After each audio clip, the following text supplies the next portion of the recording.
हर व्यक्ति का जन्म माता पिता के द्वारा होता है। अच्छे बुरे कर्मों के अनुसार उस व्यक्ति को जन्म किसके घर में कहाँ पर कैसे लेना है, कर्मों के आधार पर, संस्कारों के आधार पर होता है। जैसा जैसा कर्म करते हैं वैसा वैसा ही हमें संस्कार और हमारे जीवन में उस संस्कारों की बलिष्ठता होती है। उसी तरीके से हमें जीवन मिलता है। जीवन हर व्यक्ति को मिल जाता है। बच्चा पैदा हो जाता है, कैसे कैसे पूरा का पूरा जीवन व्यतीत होता है, समझना चाहिए इस बात को। कैसे हमें जीवन जीना है और जैसे जैसे जीवन जीते हैं वैसे वैसे हमारे संस्कार बलिष्ठ होते हैं। कर्मों के आधार से संस्कार बनते हैं और जैसे जैसे संस्कार बनते हैं उन्हीं संस्कारों के माध्यम से अगला जन्म भी होता है।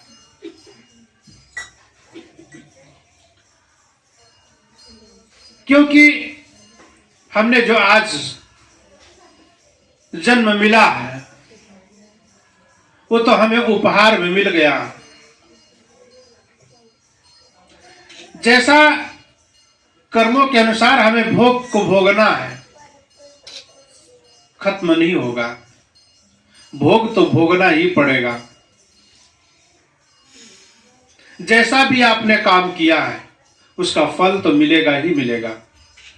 किंतु हमारा जीवन सुखमय कैसे बीते, हमारा जीवन दुख से कैसे ऊपर उठे, यह हमारे परिवार की और हमारी जिम्मेदारी। अगर जो हम परिवार के अगुवा हैं, समाज के अगुवा हैं, उसको हम कैसे निभाएं, इस चीज की जरूरत है हमारे जीवन में।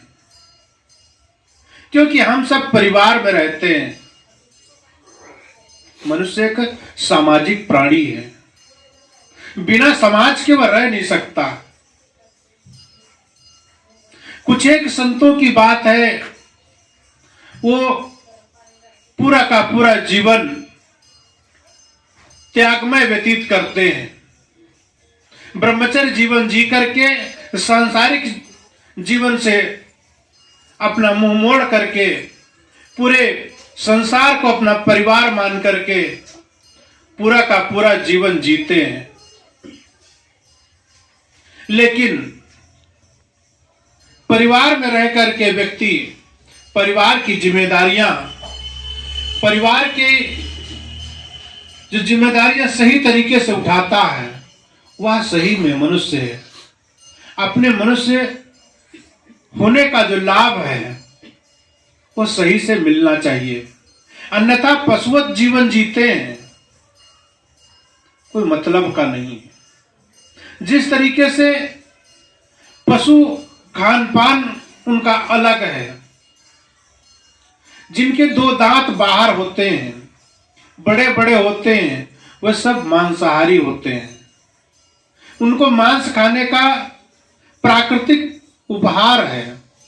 उनको भूनने की, उनको काटने पीटने की जरूरत नहीं पड़ती है, क्योंकि उनके पास में खुद स्वयं के दांत हैं। लेकिन कुछ ऐसे पशु होते हैं जिनके पास में वो दांत नहीं होते, वो स्वयं प्राकृतिक पर निर्भर रहते हैं, प्रकृति पर निर्भर रहते हैं, क्योंकि वहां प्रकृति की तरफ से उनके उपहार मिला है। उनको शाकाहारी होने का उपहार मिला हुआ है। लेकिन एक मनुष्य एक ऐसा प्राणी है जो अपने जीव को, अपने मन को कंट्रोल न करके, पशु अगर गाय है, बकरी है, अन्य जानवर जितने भी हैं जो मांस भक्षण नहीं करते, उनको अगर मांस दे दिया जाए तो मांस नहीं खाते। लेकिन मनुष्य एक ऐसा प्राणी है तो दोनों चीज प्रयोग कर लेता है। कहा गया कि अंकुर भके सो मानवा, मांस भके सो स्वान। अंकुर मांस दोनों भके सो सदा नरक परमान। अंकुरित जो चीजें हैं मनुष्य के लिए बनी हुई है, उसकी आंत भी पचाती है वही चीजें। लेकिन हमारी आंत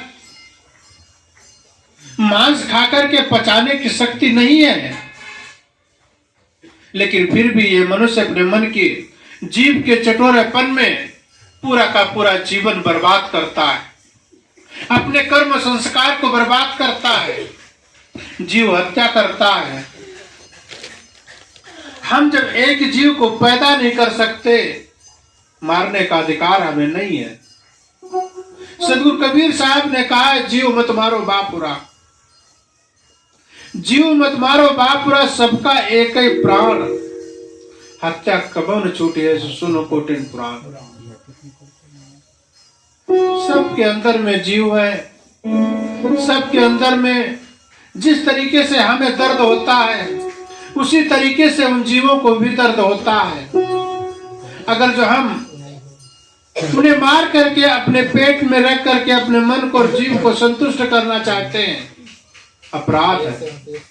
और इस अपराध भरा जीवन नरकमय है। इसलिए अपने को कम से कम अपना खान पान शुद्ध रहना चाहिए, हमारा पहला कर्तव्य है।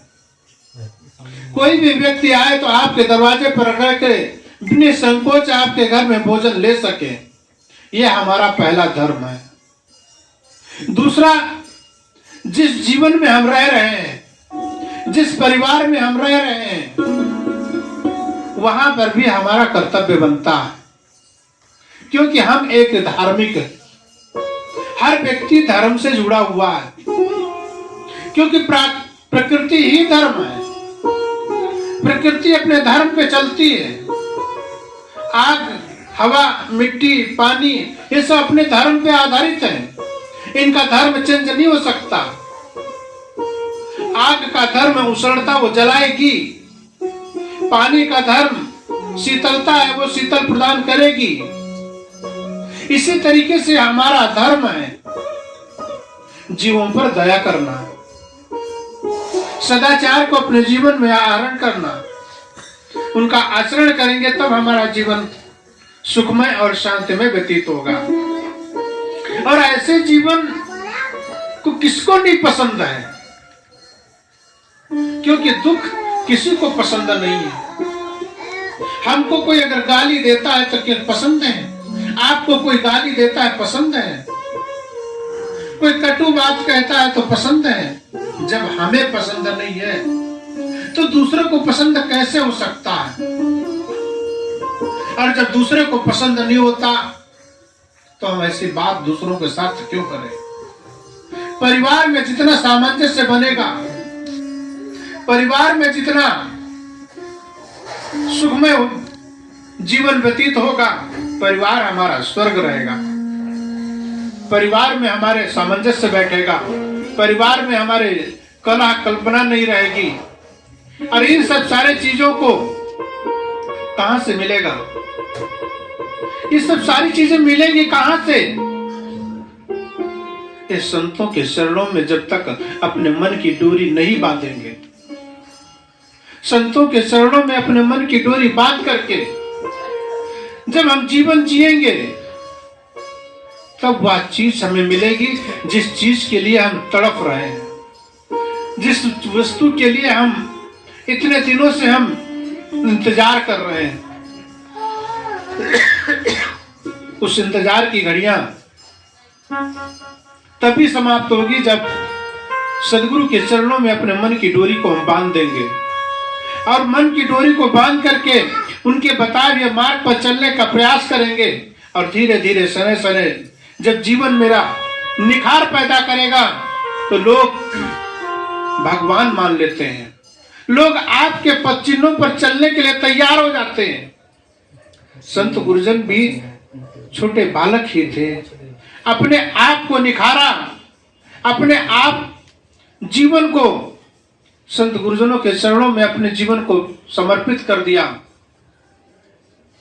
छोटे से परिवार से निकल करके बड़े परिवार को अपना परिवार माना। हम आप सब लोगों को बहन भाई तुल्य देख करके जीवन को जीते,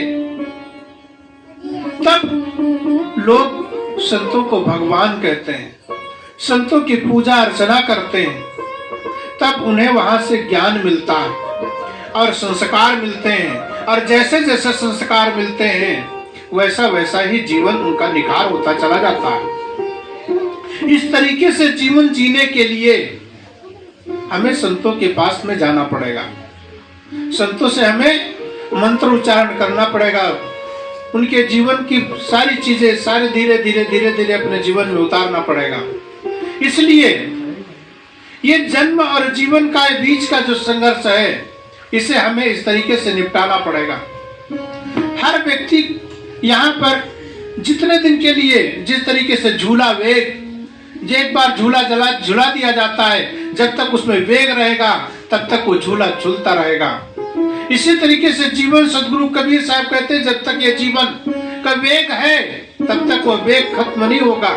उसके बीच में जो हमें जो कर्मों के आधार से हमें जो भोगना है वो भोगना पड़ेगा, और जब जीवन की लीला खत्म हो जाएगी तो जीवन समाप्त हो जाएगा। और ऐसे जीवन जब समाप्त हो जाएगा तो हमें किस चीज की चिंता?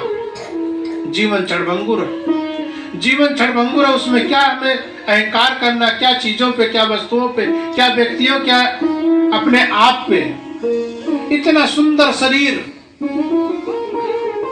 इतना सुंदर शरीर, अपना ही पति, अपना ही पिता, अपनी ही बहन, अपना ही भाई, जब इस शरीर से जीव चल देता है, इतनी जल्दी यहां से विदा करते हैं, तब उससे मोह नहीं करते,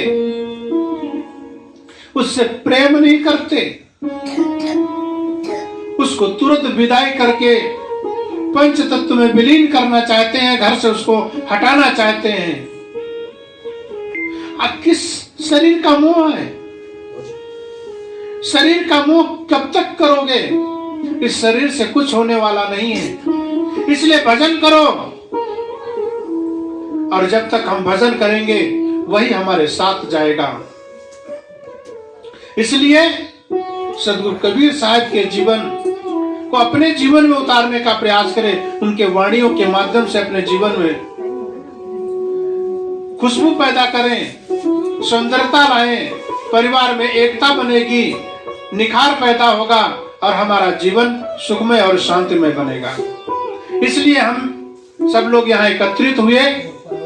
आज संतों का पदार्पण आपके घर और ये चौका का कार्यक्रम करवाए। इसी तरीके से अपने जीवन को संतों के चरणों में अपने बांध कर रखें। यही मेरी आप सब लोगों की गुजारिश है और सब लोगों का भरपूर आशीर्वाद है। बोलिए सदगुरु कबीर साहब की जय हो।